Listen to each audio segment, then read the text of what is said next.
episode of Beyond the Front Door is brought to you by Peak Properties in Cheyenne, Wyoming. With over 75 years of combined experience in real estate, it's our goal to help clients buy and sell and save by providing the information you want and the professional services you expect. Let us help you with your residential, commercial, HUD, income-producing properties, as well as vacant land and rental needs. To learn more, visit www.sellcheyenne.com. Okay, well, welcome. You're listening to Beyond the Front Door podcast with Lindee and Rhea, and we are real estate agents at Peak Properties in Cheyenne, Wyoming, and we bring you real estate stories that will inspire you, make you laugh, cringe, maybe cry. Come on in. We put the real in real estate. And yes. We are very excited for our guest today. We are. We've been looking forward to this. I should probably put my hat on. Hurtful. That's got to be tough in your family because a lot of them like St. Louis, right? Well, the Boyers do. Yes, the okay. Boyers like St. Louis. So I'm wearing my Yankees hat because our guest today is Jerry Inniss, and he is the owner of Two Doors Down and the Factory here in Cheyenne, and Dodgers fan. Huge. Just a little bit. So I had to wear my Yankees hat. Yeah. So you want to know why? And I also got some cheap stuff that I'll talk about later. A little off topic, but the reason why I'm a Dodgers fan is because my entire family are Yankees fans. No way. My dad's from New York City. My cousins and uncles and stuff that were out in New York, they were season tickets to the Yankees. And I have one cousin and one uncle in particular. They're huge, like maybe bigger. They're baseball fans, but maybe even a little bit bigger than I am. They go to shows where there's going to be autographs and they trade cards and all that sort of thing. But anyways, I think my first really recollection of baseball was probably in the early 70s, and I think the Yankees and the Dodgers were playing in the World Series, and everybody's pulling for the Yankees. So true to my being, I had to be different. So I started pulling for the Dodgers, and that's how I became a Dodgers fan. That's cool. And baseball was the major sport during that time period, right? Before football. I mean, everybody was invested in baseball. Yep. So that completely makes sense. And I'm glad that we're still, what do you want to say, competitive in this regard. Yeah. No, baseball's, I like baseball for a probably different reason than most people. I mean, I enjoy the game in general, but I really try to be a student. And when I watch the game, I'm literally trying to call pitches. Yeah. Oh, interesting. Seeing, strategies and stuff like that. See if I align with somebody that gets paid a lot more money than I would ever dream of doing it. And I'm undefeated from the couch. So nice. I've never lost. I've always made the right call. So if that's any consolation, anything. Well, God goodness, some team needs to recruit you right now. So then, with that being said, did you make this call for this $7 million contract for Shohei? The $700 million? $700 million. $700 million. Yeah, this is the largest sports contract ever. Yeah. I was really on the fence about it. I would love to have the player, but that kind of money, as a person that kind of evaluates the game a little bit, I said, well, shoot, for $700 million, we could probably go get 2 Cy Young candidate type pitchers and 2 all-star MVP caliber position players, which, I mean, not to take anything away from Shohei, but the fact of the matter is he played with the best baseball player of all time in Mike Trout, and then he comes along and he's this freak, and they didn't win anything. So I like to win. So I have to look at it in that terms of like, okay, what did they do? And not only that, they had a couple of players that had just come off of World Series championships that would join the team, the Angels. So it's kind of hard to navigate. I mean, I know it's I want to know when there's like a cap to all this, because every team. I mean, you look at football players too, and it's just crazy. And I'm like, my husband gave me some notes today, since you were going to be here, and the hat. But yeah, when I read largest sports contract, I'm like, I feel like that's what we keep hearing, and then the next the next guy comes along, and it's like, this guy's getting paid this. There's so much more involved in it. So when you look at there is a cap in baseball. I mean, it's called a luxury tax. So basically, when they get over a certain part, they have to pay a certain percentage to the league, which disperses through the league. Okay. And then there's levels of that. So the higher they go, there's more tax involved. So that's one of the reasons why people are kind of up in arms about Shohei's thing, because the way he deferred the money. So the Dodgers aren't taking that huge hit right now. Matter of fact, he's only getting paid $2 million a year. Yes, I saw that. Right now, yes. for the first 10 years. Yeah. So, like, similar to like really elite athletes who are focused on winning, i.e., John Elway, Tom Brady, Peyton Manning, those guys. They come back in and they renegotiate their contracts down so they can get players around them so they can continue to win. Right. Because that, they want to win. Yeah. I mean, there's a certain amount of money that's so much or enough. I would think. I mean, when you start getting into hundreds of millions, what does one more 100 million mean? Yeah. Really? I mean, honestly. Mm-hmm. But then you have the other side of it, which are all the endorsement stuff. I mean, so the opportunities. That's why a lot of these players. So you take a guy like Shohei, who's going to play in L.A., where the California taxes are going to be upwards of 55% of his income. Mm-hmm. Why would he want to do that when he can go to a smaller market and make more? He won't make that $700 million because they don't have to pay him that $700 million. They can only pay him $400 million, which is going to be the same amount of money essentially. Mm-hmm. But he's in a market where he's going to be. His endorsement and all the other stuff is going to be at a higher level. So that's where he's going to make even more money. Like I said, it's just strategic. But then it comes down to I want to win. True competitors, they want to win. I would say, I love watching like Derek Jeter. Mm-hmm. I mean, not to bring up a Yankee, but it's okay. I like him. He has, I mean, his mentality and like Kobe Bryant and stuff, you just listen to them and you're like, yeah, they do whatever it takes to win. Their pursuit of excellence is, I find athletics and sports to be, whenever books are written about leadership and they reference, players or teams or whatever the case is, I find it fascinating because the pursuit of excellence is above and beyond the normal person, I would say, the level of commitment that it takes.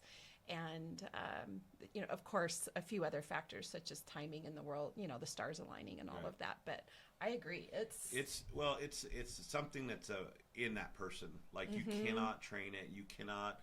It's something that gives them an edge, and they can always. That's their mental part that breaks their competitor. If you ever listen to stories, there's players that talk about Kobe. I can't remember who it was exactly. A pretty good player. I think it was somebody from maybe the Spurs or somebody when the Spurs were competing at the same time. And the guy showed up to they were playing in L.A. and he showed up to the arena to get loose and start showing up. And Kobe was there. Mm-hmm. And he worked out for like an hour and a half, 2 hours, and Kobe was still there. And so he kept staying to see how long.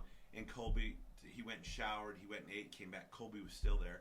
And he said, like, from a mental standpoint, like, how am I going to beat this guy? Like, he just has this thing about him that the Mamba mentality, exactly, right? Exactly. Yeah, that he's just not going to be outdone, outworked, out whatever. And so that's when it comes down to that fourth quarter, end of the game. Everybody's tired, and then he's just got one more gear. It's like he's been on cruise control, and now there was a player the other day. I wish I would have seen it. I remembered who it was, but he was talking about that. He said he went off and Kobe was guarding him the whole game, and every time he made a shot, Kobe kept saying, "Nice shot, nice shot." It's just kind of like complimenting him.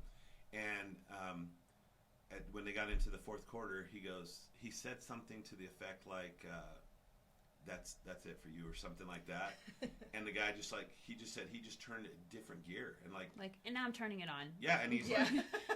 He goes, how, like, did you have fun he's just there? making the right pass. He said he threw a ball off the backboard, rebounded it, and shot it over to the guy in the corner. Who pounds the ball, hits a 3-pointer, and he's just like, "Where is this guy coming from?" Like, so he's so when you have that, and you have that Michael Jordan, you have that Tom Brady. I use Tom Brady in baseball a lot with my kids because I say, when you look at a picture of Tom Brady before he was drafted, that you just look at it, you go, that's not and that's what I tell the kids all the time. It's like you think you put him on have him take off his shirt at that time, line him up on the goal line, and say, "Okay, pick my team." He's going to be the last guy you pick. Then you have him run or do something. He's still going to be the last person. Mm-hmm. But mentally, he can take the game and slow it down so much that he just sees things unraveling. So in a 2.5-second play, it might play out like it's 5 seconds. And if you ask a defensive back in football, can I cover a receiver for 5 seconds? They'd go, absolutely not. Like after about 2 seconds, that defender better be making havoc in the backfield, so that I don't have to. And in Tom Brady's mind, he's just seeing things unfold. So I mean, I think I've never, never talked to this guy, but I can only assume that that's what's happening. Things are just unfolding in slow motion to him. So I've heard Tom Brady talk a little bit about before he was drafted and the picture that you're talking about, essentially, and that he talks about how he consumed like the regular American diet during that time. Like he wasn't focused on his, eating healthy or, the level of exercise that it requires. And then they didn't play him. And so then he had to earn it. Yep. Yes, but he talks a little bit about that you got to take a bite of the elephant one bite at a time. So what I've really loved about listening to him, and again, a great leadership example as well, that he talks about how if you have things about yourself that you need to change, you do one thing at a time. Don't try to change 5 or 10 things about yourself all at once. He found that by changing one thing and really committing to that one thing and then moving on to the next thing, you just kind of evolve as a person and what you need to accomplish and whatever it is that you're trying to do. So, yeah, great example. Well, and I think oftentimes it's not somebody that comes out that you say, well, I knew that guy was going to be a superstar from the time he was 8 years old. Right. No. It's some kid that didn't get a chance, didn't get, and that's the thing, the fortitude that you have to have, and especially in sports, you get knocked down so much. And even, I think, in my personal opinion, baseball's the hardest because you can't survive on your size. It will help you. You can't survive on your speed. It will help you. Right. You have to have the mechanic, and above all, I think you have to have the mentality, The mindset. because you get beat up so much, it chews you up and spits you out, and then you got to start over, and you just never get to that pinnacle. When we deal with the kids with hitting and stuff like that, it's that just about the time you think you figured it out, something's going to happen. We have to make an adjustment. It's always an adjustment. There's never, you don't get the MLB guys that go, I figured it out in high school, and I've never had to go back in the cage and work on it again. Yeah. It's always worked. Yep. And so many times it's mental. Mike Bard is, I believe he's still the hitting coach for the Atlanta Braves. And so I did some work with him and whatnot, and he worked with Braxton when he was younger. And we talked about this story. He had a player that he was working with. He was his hitting coach. He did David Freese. He did just a bunch of guys. He worked for the Rockies as well. So Matt Holliday was one of his guys. But anyways, he was working with this guy, and he was a rookie, and he was really struggling. And to the point where the wife called Mike and said, Mike, you got to come out here. Like, she's not right. And I can't remember the guy's name exactly. He played for the Blue Jays. But so he got on a plane and he flew out to his game. So during the game, he's like every time he has an at-bat, he's trying to get a different angle, different view of where his at-bat is, trying to figure things out. And he said he noticed that when he was getting ready to swing, he could see on his back cleat, he was getting a glare off his back cleat. And so the very first thing they addressed after the game, they got is he said, hey, I think you're doing something with your back foot. Just lifting it up or twisting it a little bit. Instead of being like this, he just kind of kept working it over time just away. So I went back and they changed it a little bit. And the next day, I think in the next 2 games, he had like 3 or 4 home runs. He just got back. Just that teeny little thing. But to me, I don't know. It may have been that, but it may also have been something that just took that guy's mind off of it and just said, hey, this is a simple fix. Just fix this. Like, I think this is the problem. And the guy does it, and then he goes, okay, that's the problem. And then all of a sudden his confidence is back out. When you listen to baseball players, typically they interview about like how they're doing. You're really on fire. You're really seeing the ball well. All this. There's usually 2 words that they use within all the words, but you always hear they're comfortable and they're confident.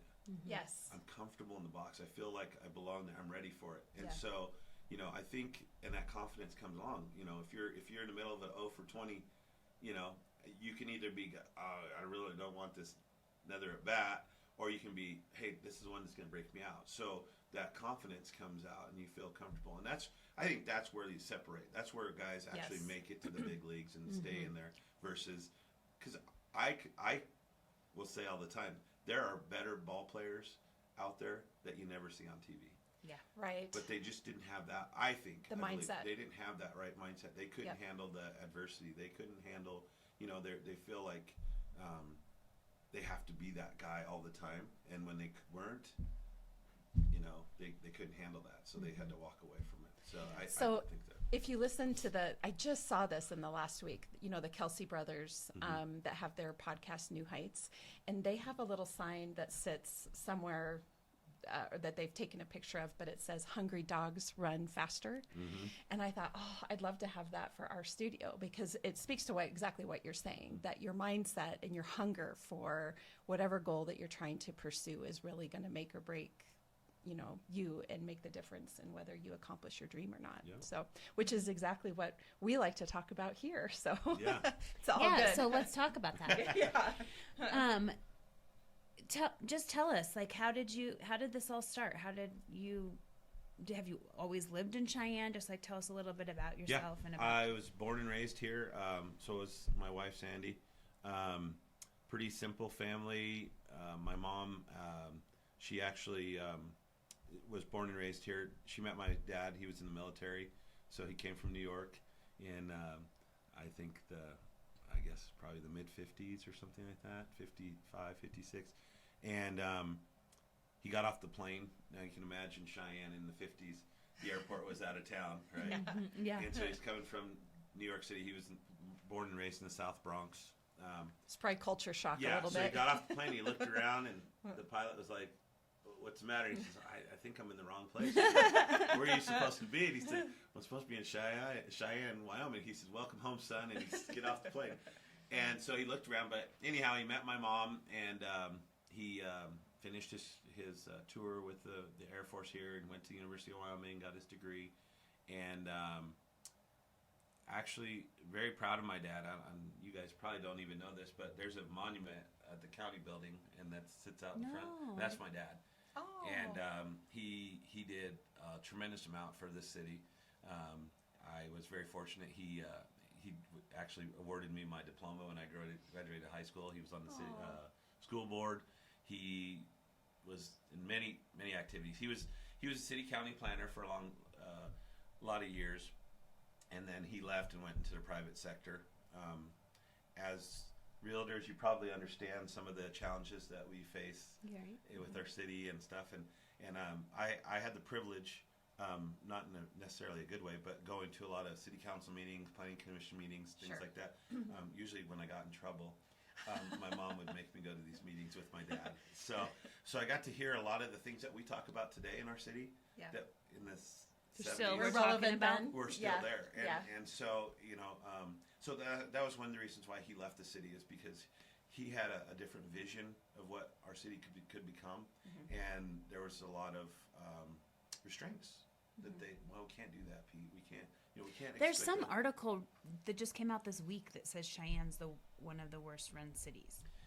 And I was like, I didn't read it. I didn't open it. That was just the line. I was like, yeah, this is going to be depressing. No, I'm like, oh, man. And I don't want to say, there's a lot of positive things about it. But like I said, with my dad, vision, we talk about the rec center. Right.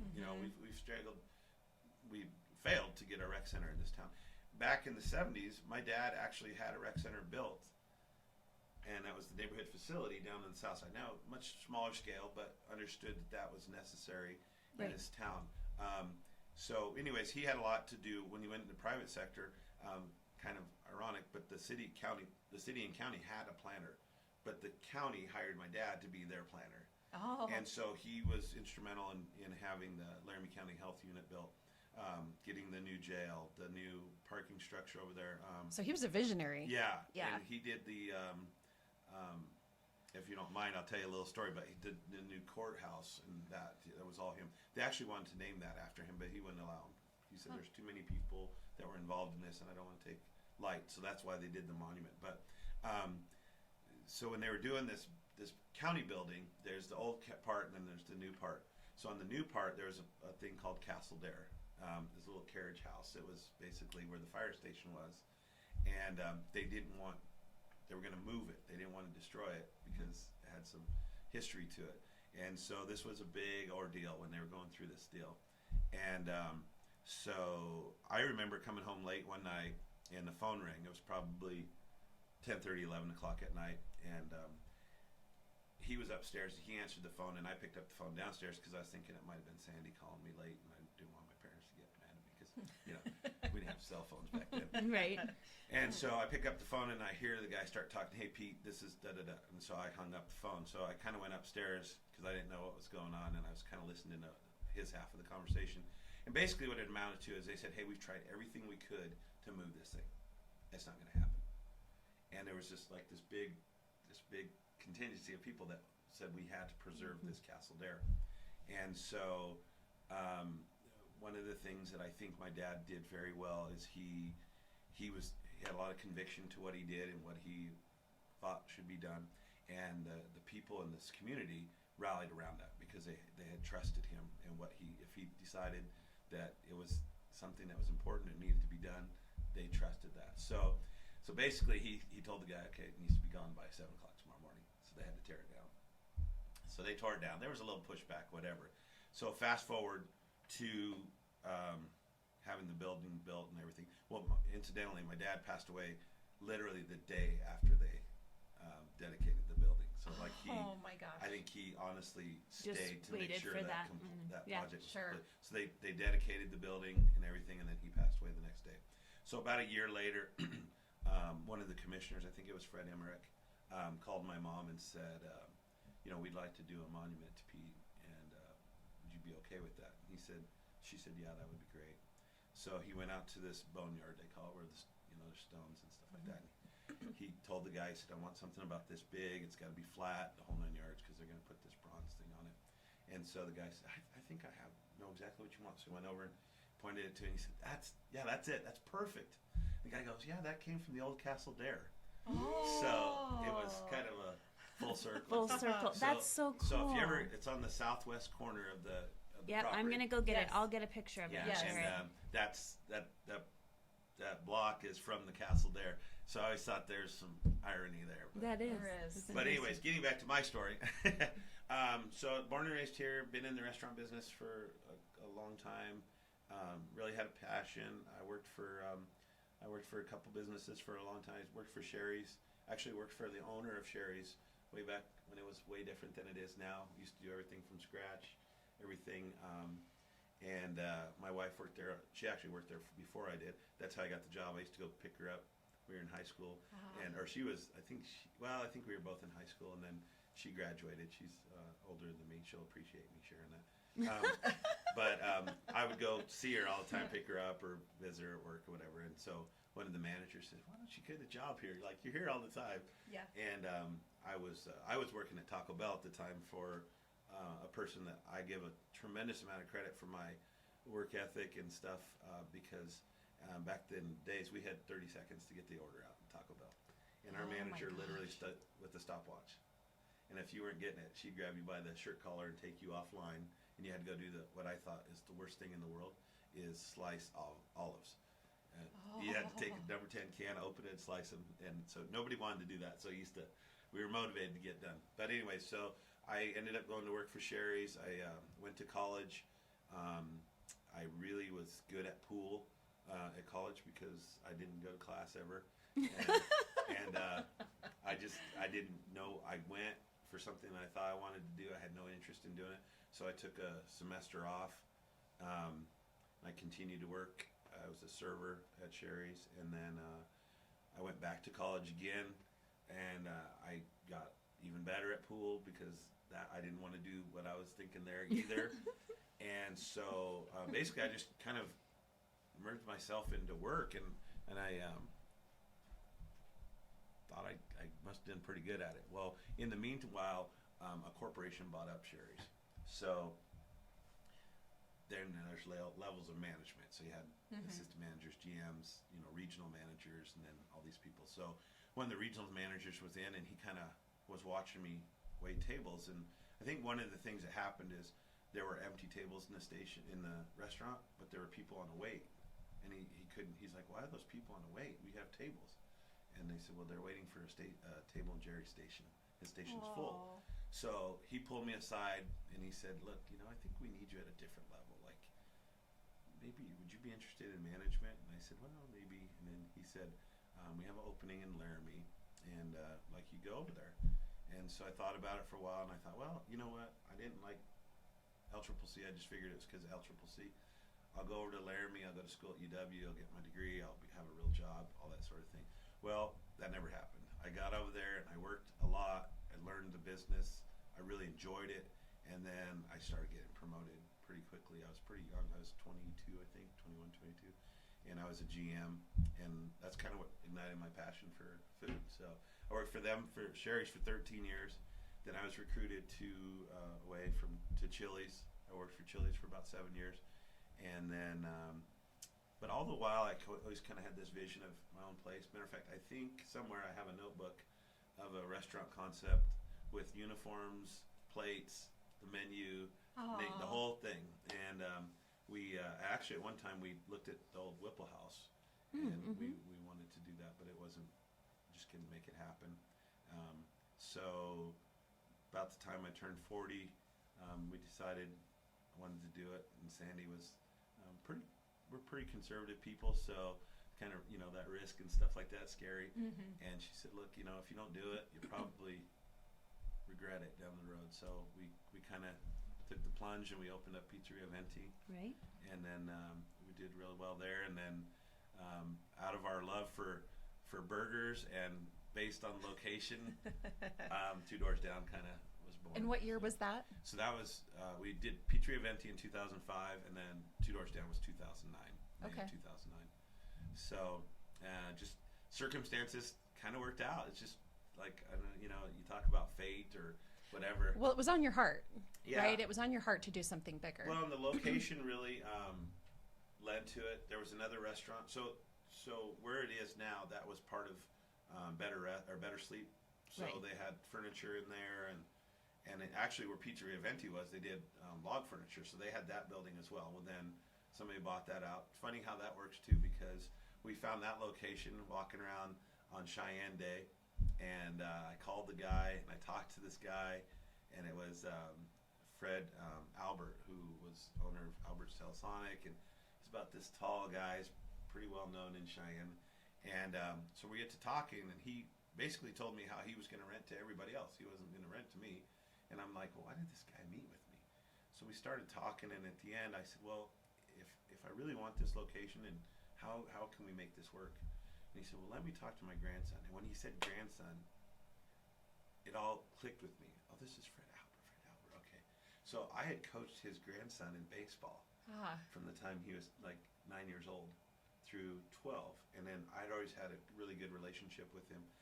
As he grew up, his dad would bring him in to see me, and he went away to college to play football, and he'd come back. When he'd come back to town, they'd always come and see me. So we kept in touch all this time, and it just all clicked. So I immediately called Fred Hauser, and I said, hey, Fred, like, this is Jerry. Let's sit down and talk. So we talked, and he convinced Grandpa, we call him, to do it. So it was kind of interesting how that all came kind of full circle, too. And then shortly after that, a restaurant opened up in the other half where Two Doors Down is now. Okay. And so they converted that into a restaurant. And then I kept in touch with Jack Spiker, who was the owner of the building, and I said, if that ever comes available, talk to me first. And so he said, okay, and that's kind of how it. So both of those deals, were they done with realtors, or did you guys just sort of broker it between you and those owners? We and there's pros and cons to it, as you are well aware. Yeah. The nice part is, there was not a whole lot of back and forth. You just made the agreement. It was just and even our leases were like very, Fred's like, hey, what do you want to do? Like, yeah. And the beautiful thing about Fred and Jack Spiker as well were that, there's an understanding like we're going to sign a 5-year lease I think with Fred we did a 4 and 2 3-year extension. So we were there 10 years. But he said, look, you know what, if you're not making it, you're not making it. Like, what am I going to do? Hold you to Right. you to this lead? Right. So there was always this understanding, and Jack was the same way. Well, what do you want to do? What is comfortable for you? You know, and so pretty fortunate in that. Well, I do think that is kind of part of the business community a little bit, that those relationships are built. And I think of the example of my stepdad, who every morning there was a group of them that met down at the Village Inn at 8 or 8:30 every morning, and that went on for years and years. And I can't imagine the number of business deals, agreements, transactions that took place over coffee and maybe some eggs at Village Inn every morning. So it sounds very similar. When I was at Sherry's, when you bring that up, Yep. there's three. I don't know how you want to say. Well, there was three people that worked together. It was Larry Seitz, Dr. Seitz, MJ Gertch, and Jim Martin, who was a realtor, and they were all partners. So they had different properties and stuff. They had a ranch, I believe. They were actually the developers that built the Sherry's, and so that they rented Sherry's out. They built it and then leased it back to Sherry's for 20 years, and then they did the same thing in the Scottsbluff location for Sherry's. So same thing. Every morning, those guys are coming in having coffee. You'd think they're just shooting the bull no. the game last night or whatever. They're they're on a napkin. Yeah, they got a napkins. Deal. So, yes. It's and I think that's one of the things that is. We can talk about all the challenges with Cheyenne and whatnot, but I think that's one of the benefits is because there is a close knit, and usually you're not too many degrees of separation between somebody else, right? And things can happen a little bit, maybe quicker, a little bit more amicable for both sides. It's not. I mean, I guess it's nature of people to want to do more or better. But I think when you actually have a relationship with somebody, there's some latitude on both sides. Like, I agree. I understand you need to make a living, and this person says, I understand that you're trying to make a living. So let's meet somewhere. Classic example is our location on Del Range that we had, and we had that for 4 years. And a lot of people, there's been a lot of speculation over the years that people don't know us, but the reason why we closed that location is just simply our lease ran out, and we could not come to an agreement. Because the guy that owned the property, he's never even been to Cheyenne. He's from California. And that makes a difference, and that's what I was going to say. There's does. that Cheyenne aspect where you have someone who, like you, from Cheyenne, and then the owners from Cheyenne. They can see the bigger picture and how this is and then beneficial investment in the Cheyenne. community. And that's exactly right. It's like, do we have another empty building, or do we have something that we're people all love? I've never understood, and you probably have a way better grasp on it. It's like malls. You're like, why are they so empty? Why wouldn't you just lower the rent and have someone in there? Yes. But there's probably some number or some criteria that says, hey, if we're here and we're taking a loss, we're not paying taxes or whatever. There's something, but it's always beyond me. And matter of fact, when we were doing the North location, and we ran into some challenges, and I basically had that conversation with some of our city officials. I said, look, man, do you guys just want to have another empty building, or are you going to help me get this thing up and start generating tax revenue? Right. We're here to help. We're here to do. Of course, it's a business. There's something in it for us, but there's also something in it for. Maybe we employed your daughter, your granddaughter, or you guys have a place to go eat because everything's full and there's nowhere that has a banquet room or whatever. So we're filling a niche. Hopefully that. So if we can work together and get it done, and that's always been my I think I'm very cut and dry about sort of thing like that. It's like it's a challenge because I told you before, I can't keep my mouth shut, and sometimes it gets me into trouble because I say what I really think and what I feel, and a lot of people don't like to hear that because there's a procedure, there's a procedure, but you know what? There's always ways around it. There's exemptions that can be had. You see it all the time. Yes. You see it, and I could give you many examples of things that I have gone through that have not been the easiest and most productive way, but we've just made it through.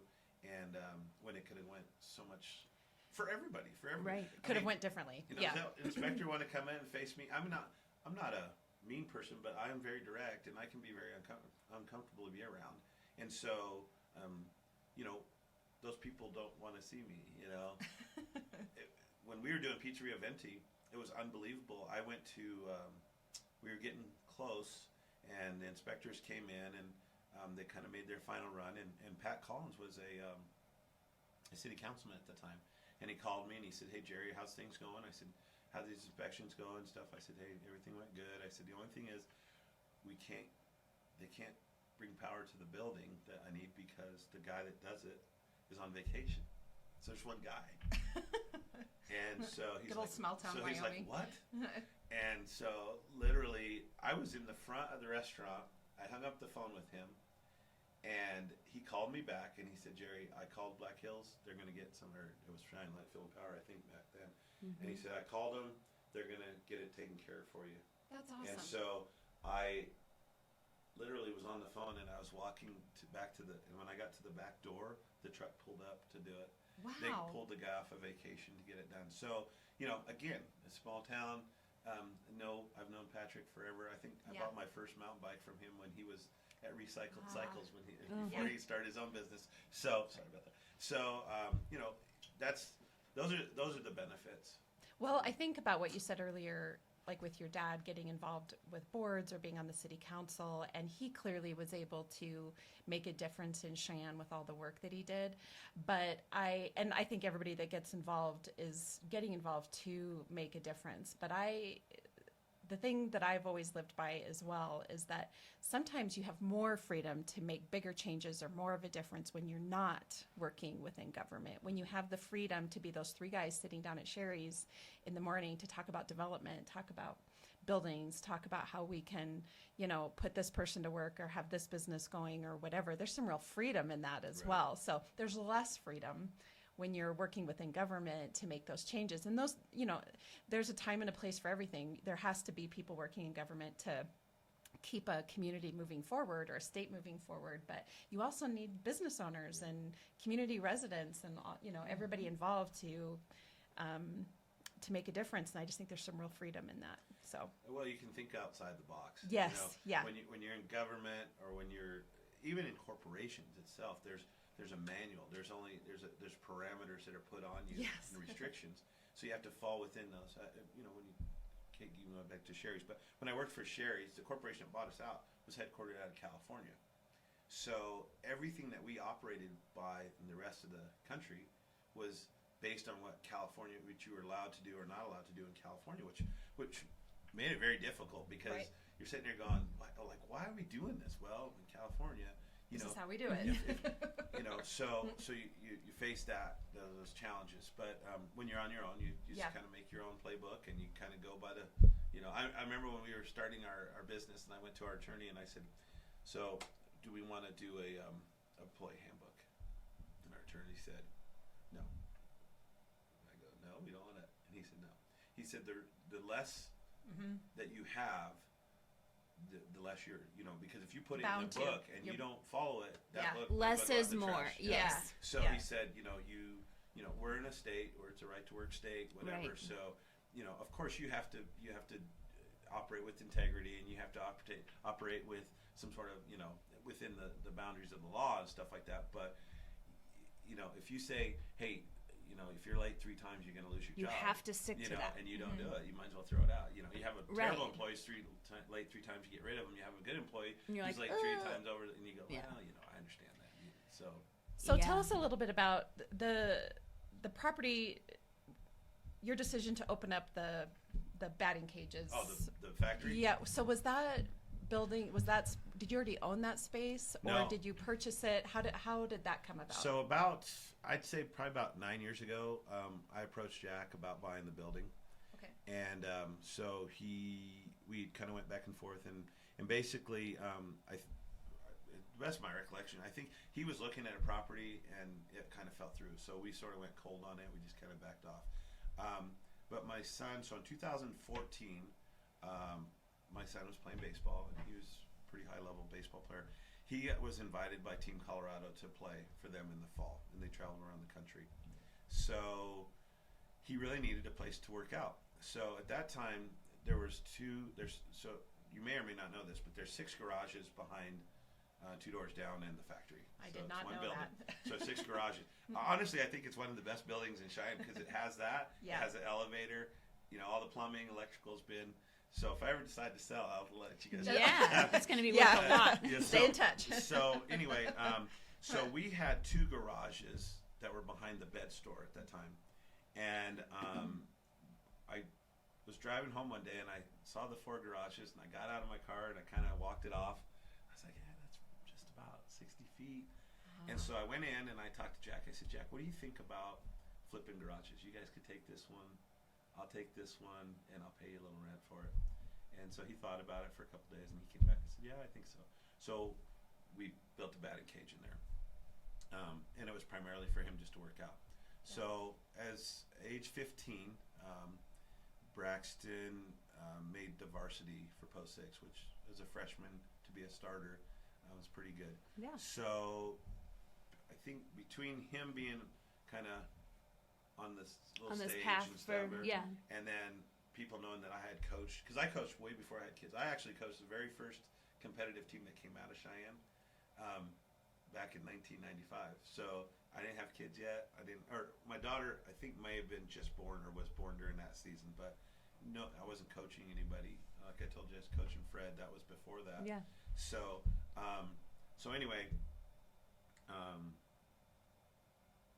so people had known that I had coached, and he's getting on the stage. So we had people. I remember one, and this kid right now is a senior in high school. He was, I believe, 9 years old, and his mom stopped us in the parking lot after a Post 6 game and said, "Would you guys be willing to work with my son?" And we still work with him today, and he's going to go play college baseball. And so, we said, yeah. I mean, so Braxton started working with them, and then we had another kid. So there's about 5 kids that kind of got involved just because somebody told somebody else. And that's really how the business is built. We never went out and just kind of advertised that we do this or anything like that. So over the time, it just started growing and growing and growing. Well, about the time he went to college, it was going to be challenging because I have a business to run, and I was still doing these lessons. So I could only do a few kids at a time. And then he would come back on break and help, and he would take on more. And then, during COVID, I think he got up to like 50 kids. Wow. During COVID. And so it just started, and at that time is when he started saying, "Dad, we need more space. We need more space." And so he was out perusing, looking for buildings and whatnot. And I kept saying, "Yeah, but you keep going back to school. Like, this is good because I'm here, but I can't be over there because if I'm over there, I'm not here, and vice versa." Right. So it kept growing, and so finally, it's been we bought it in April, so it'll be 3 years in April that we bought the building. But I went to Jack again. I said, "Hey, listen, like, I must have went. It probably drove him crazy because I must have went in that building 100 times with the tape measure and saying, can Figuring we out how you retrofit could- this?" And there was a balcony.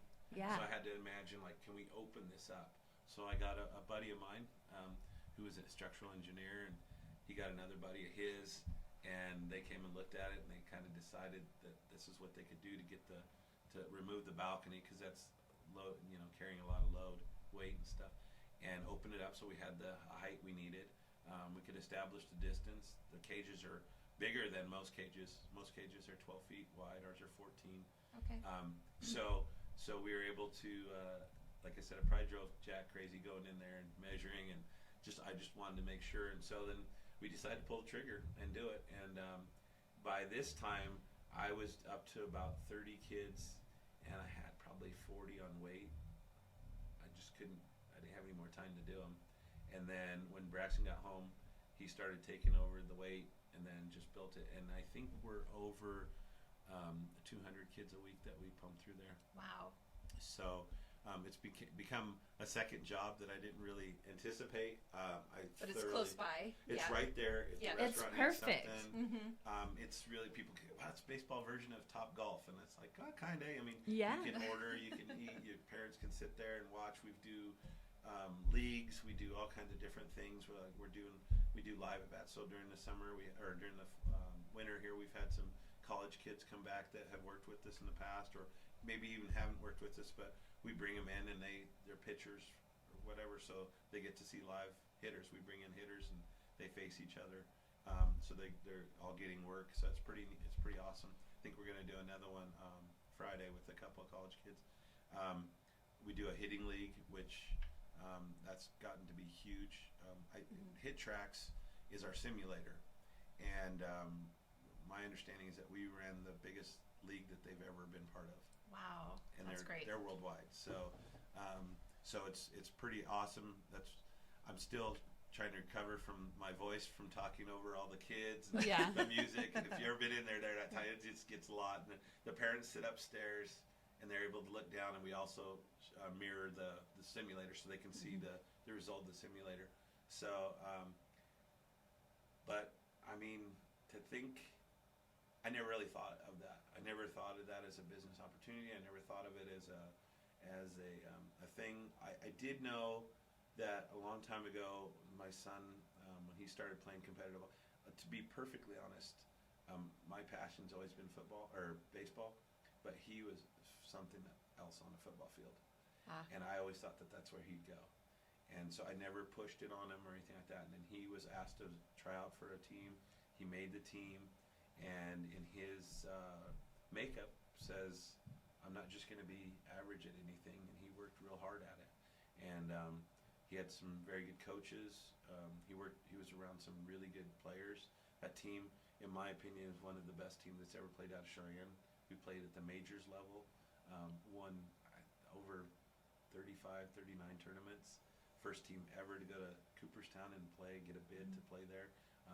Made a 5th place finish there. Went to national tournaments. Matter of fact, of the first year, their 9-year-old season, they played. We won the state championship in Colorado, and of that group, 8 of those kids went on to play college baseball. Congratulations! So, that's a great testament to the so, work that you've done. Well, it was, and so what happened, and where the factory sort of kind of came into play, was that because we were at that level, we had players that were military that moved away. We had a couple kids that were in the military, and so they moved away. We had a kid that was, his dad lived here and his mom lived in another state. So during the summer he'd be here, but at some point he decided that he was going to stay there and play as he got a little bit older. So it's hard to fill those spots. And I thought to myself, if a kid doesn't make a team, how will they ever make up any ground?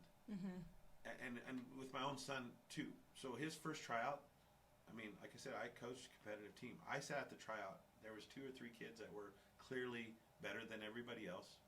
There was about 10 kids that weren't sure what hand to put the glove on, and there was like the 50 or 60 in the middle that were all just about the same. And that's where my son is in that. And so of that, they picked the kids, because I wasn't coaching at the time. I helped coach. The head coach asked me to help coach after the team was picked. But so I was sitting in the stands just watching this. I didn't know where he was going to come out. Wasn't really concerned either way, because like I said, he was passionate about football. He could tell you anything about football. So,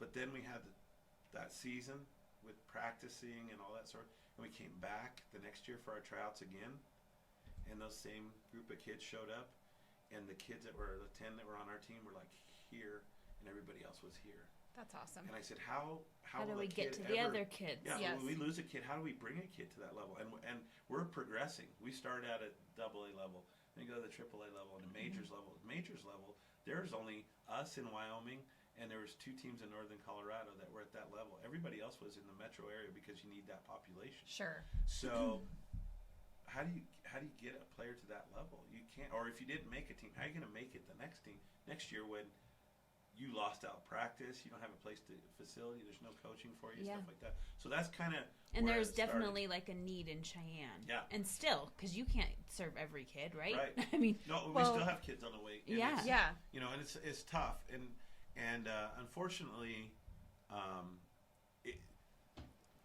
fortunately for us, the recipe for success is a little bit easier than most people are going to experience, because I have a restaurant that's established that is can carry the bigger part of that weight. Right. And then they kind of serve each other, right? So Sure. somebody comes in to hit, and they go, "Can I get a beer over here?" And you're like, "Yeah." So they go get a beer. So it Yep. helps the restaurant, and vice versa. They just got done eating, and they're like, "Oh, what's that? Oh, you can rent a cage. Okay, we're going to go over here and rent a cage."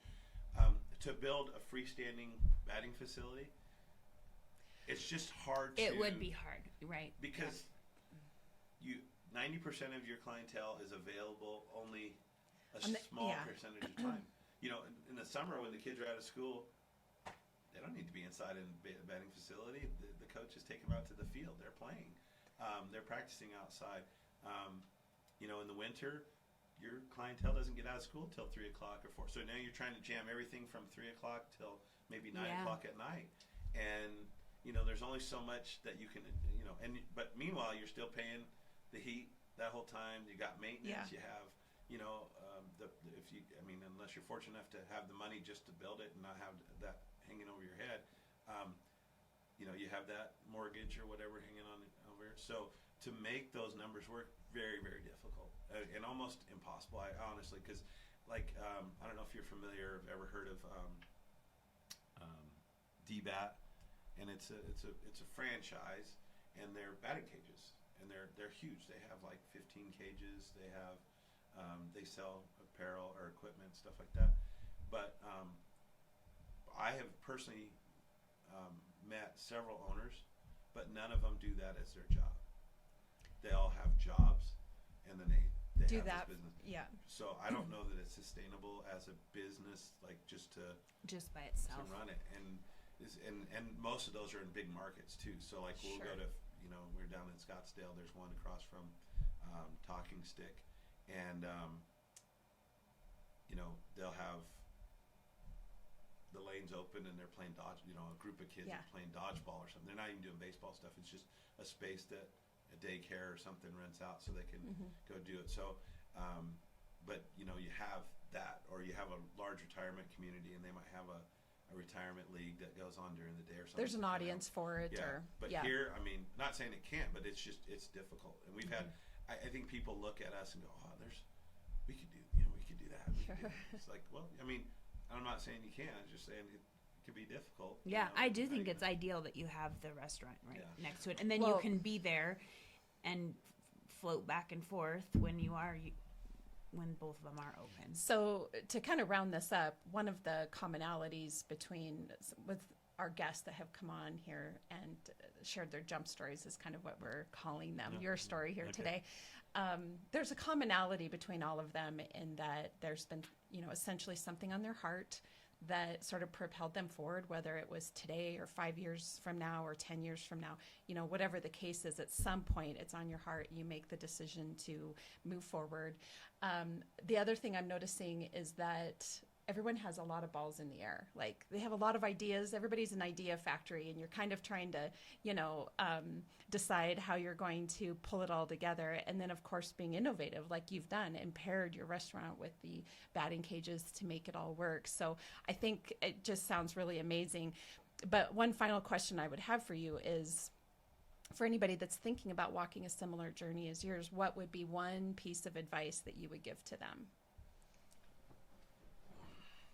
I think I might not be able to just get one, but you hit it on like being passionate. Yeah. Yes. I don't get up in the morning and look at like I have to go to work. Yeah. Because to me, I enjoy what I do. There are challenges every day, but I enjoy that, and so it's a passion of mine. And there's probably moments where you start to question, did we do the right thing, right? Of course, I remember at Pizzeria Venti, when we first opened, and there's a lot of unknown. And like I said, I had a friend that literally kind of pushed me over the edge to do the business, because I had talked to him, and he was a manager for me, and then he went to Casper and he opened up his own business, and I said, man, I just don't know, like, well, it's scary. You know what he said? Yeah. He said, they can only take your stuff once. Yeah. And I was like, you're not going to die from this. What do you get? So I think, but I just remember, like, there's days when I thought, man, did we serve our last customer? Like, are we ever going to get another customer? and then you get to this point where you just understand that there's an ebb and flow about how things work. There's, I had to learn a different type of flow about business because I had operated businesses on Del Range. Sherry's and Chili's were out there. So, the shopping patterns and stuff like that. Whereas downtown, especially at the time, there wasn't a whole lot going on downtown. So the day after Thanksgiving, we used to be bombed at Chili's or Sherry's. It was like a graveyard here, because everybody's out there. Sure. And there was nothing to bring them out here. Sure. And so I think to be passionate about it, like you said, something in your heart that says, hey, this is what I really love to do. I don't look at it as work. It is going to be work. I tell people often, I'm not getting rich doing this, because if I was rich, I don't know that I would work 6 days a week, 14 hours a day. Sure. I might be a little bit more free with my time, but I enjoy what I do. I have a full slate of lessons every day. I'll do 13 lessons today, I think, just myself, not including Braxton. And I don't need to do that, but I enjoy working with the kids. I enjoy seeing their progress. There's nothing like their face light up when it clicks. I've worked with her niece for, I think, it's probably going on 4 years now. And just to watch where she is from where she was, we have some girls that are really good, that are like 16 right now, that we've worked with for 2 or 3 years. And we have one that's going to go Division I to a big Louisiana Tech. That's awesome. She probably could ride or take pretty much wherever she wants to go, but that's where she chose, and it's good for her. But we tell those girls all the time, this group of girls, they're going to be better than you guys. I genuinely mean it, because if they stay the course, keep going, if they the one thing about the girl that's going to Louisiana Tech, Braxton has built a workout facility. My daughter is an athletic trainer for the Seattle Mariners, so she's helped. They got together and they put up a workout, and we have it posted, and any of our kids can come in and they can go anytime. We have all the facilities for them. They can work out and do those things that are going to help them get better. And she always comes and does it. That's great. So that passion again, she's going to get where she wants to go because of that. Right. I mean, people are born with gifts, and but if they don't use them, then it's and not being true to yourself. Them, and I tell people this all the time: baseball, softball, clump it together. Again, you can't just say, hey, I'm big and I'm strong, so it's going to carry me. It's not. You have to have a mechanic. You have to have the mentality to do it. And that mentality says, hey, I remember one day she was walking by the cage and she was just like, dragging. And she had just got done working out, and I said, what's the matter? And she said, I did not feel like being here today. And I said, but you are. Yep, and there's the key. That's the difference. Yep. And so, and that's with anything. Like, you don't feel like getting up. Yeah. So the fun question, we got to get in our fun yes. question before we wrap this up. Yes, I have the last question I've asked every listener. If you could purchase a property anywhere in the world, where would it be and why? Wow. And I can do anything I want with it? Yeah. So if I had the wherewithal, and you're going to think this is really cheesy. Never. This is true, because it's my passion. I would purchase and I would build or whatever property. I'd do it right here in Cheyenne, and I would do an indoor facility that would be available for basically every sport. Like a sports complex? Oh, I was just thinking that yesterday. We do need that, so we're going to cheer you on in that dream. Yes, we are. I mean, every we hope you win the lottery and make it happen. The lottery gets up, and I tell people all the time, I can't win because I don't play very often, but every time it gets up to that several $100 million or $1 billion level, I think, well, somebody's got to win it, right? Yeah. So, might buy a ticket. I genuinely would do that. I would build a facility that kids could come in, and primarily, and I don't like adults or whatever, but kids need it. Kids don't have the resources. They don't have that opportunity. So, and hopefully if you do right by the kids, then the kids pay back as they get older, and they help in facilitating a future growth in that. And that's where our kind of vision is like we try to do a lot with the community, because our community supports us and we try to give it back.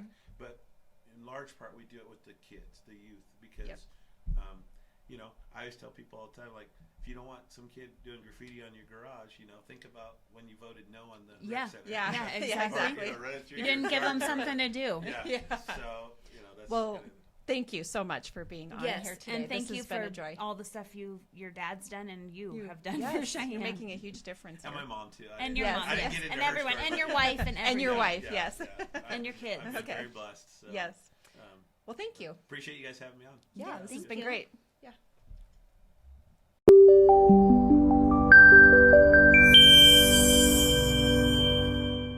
This episode of Beyond the Front Door is brought to you by Peak Properties in Cheyenne, Wyoming. With over 75 years of combined experience in real estate, it's our goal to help clients buy and sell and save by providing the information you want and the professional services you expect. Let us help you with your residential, commercial, HUD, income-producing properties, as well as vacant land and rental needs. To learn more, visit www.sellcheyenne.com.